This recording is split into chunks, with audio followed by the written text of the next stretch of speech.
날씨가 무척 더워요. 몇 시간 전에 이집트에 도착했지만 이미 이집트에서 가장 오래된 피라미드 앞 사카라 마을 한가운데 서 있습니다.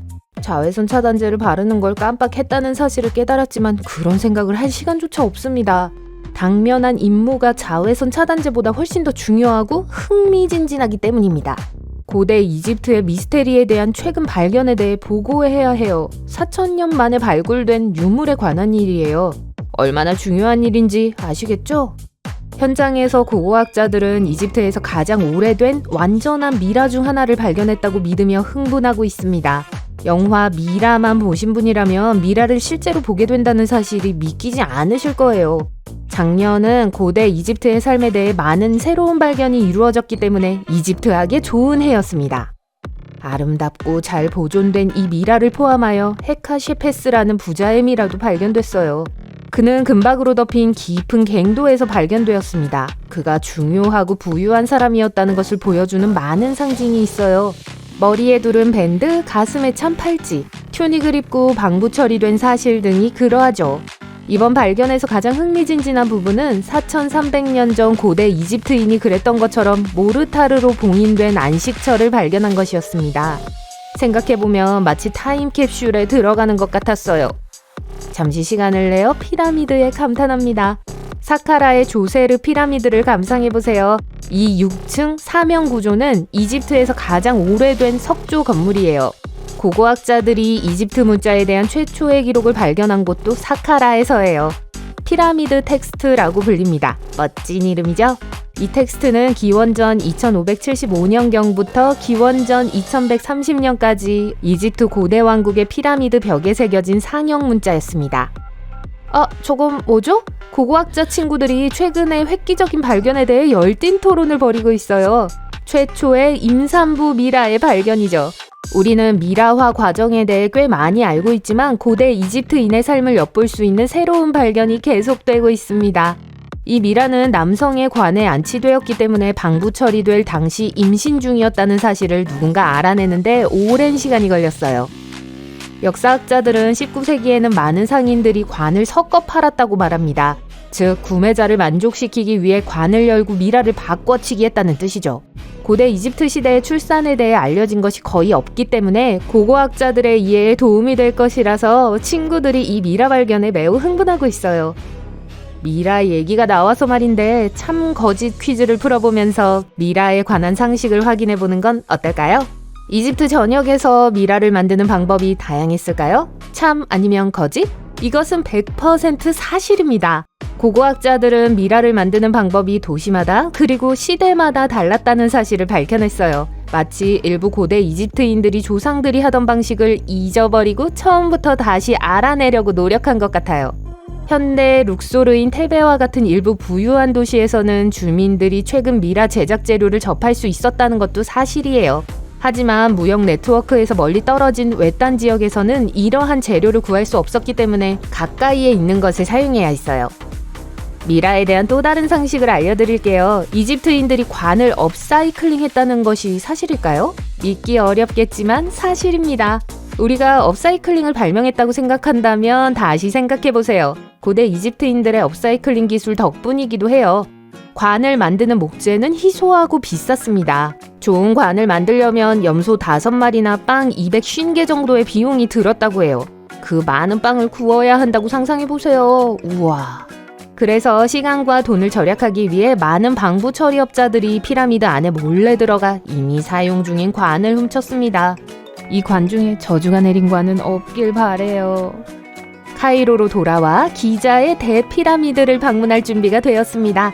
과학자들이 푸쿠 피라미드 내부에 숨겨진 비밀을 밝혀낸 이후 이집트학계가 들썩이고 있습니다. 아니면 아주 잘 숨겨진 터널이라고 해야 할까요? 어떤 사람들은 이것이 21세기의 가장 중요한 발견 중 하나라고 말해요. 그 이유는 무엇일까요? 고대 이집트인들이 어떻게 그 유명한 기자 피라미드를 처음에 건설했는지에 대한 수수께끼를 풀 수 있었기 때문이죠. 오늘날까지 이집트인들이 그렇게 엄청나게 크고 무거운 석회암을 위아래로 옮길 수 있었는지에 대한 증거는 거의 없어요. 어떤 사람들은 외계 존재의 도움을 받았다고 말해요. 어떤 사람들은 경사로를 사용했을 수도 있다고 주장합니다.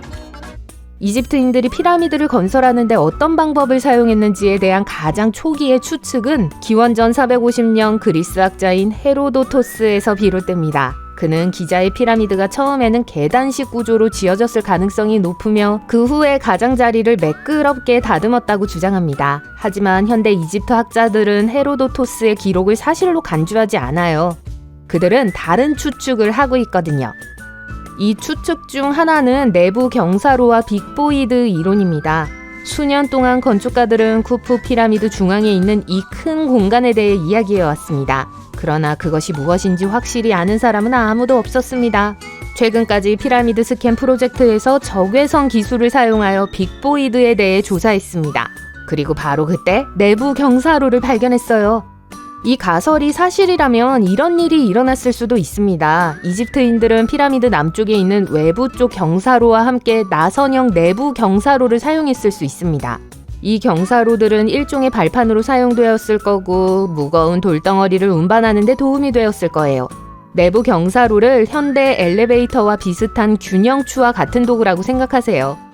와, 이 여행이 점점 더 좋아지고 있어요. 아직 풀어야 할 미스테리가 남아있어요. 고대 이집트인들이 로봇을 발명했다고 하면 믿으시겠어요? 아니라고요? 그건 완전한 사실이 아니에요. 물론 고대 이집트인들은 천문학자, 수학자, 엔지니어였으며 그 안에 자동화된 신이라는 기발한 발명품도 집어넣었죠. 하토르를 소개합니다. 고대 이집트의 모성, 음악, 노래의 상징인 하토르를 표현하기 위해 만들어졌다고 해서 과학자들이 이런 이름을 붙였어요. 이 나무로 만든 조각상은 누군가 그 비밀을 알아채기 전까지 수년 동안 메트로폴리탄 미술관에 보관되어 있었습니다.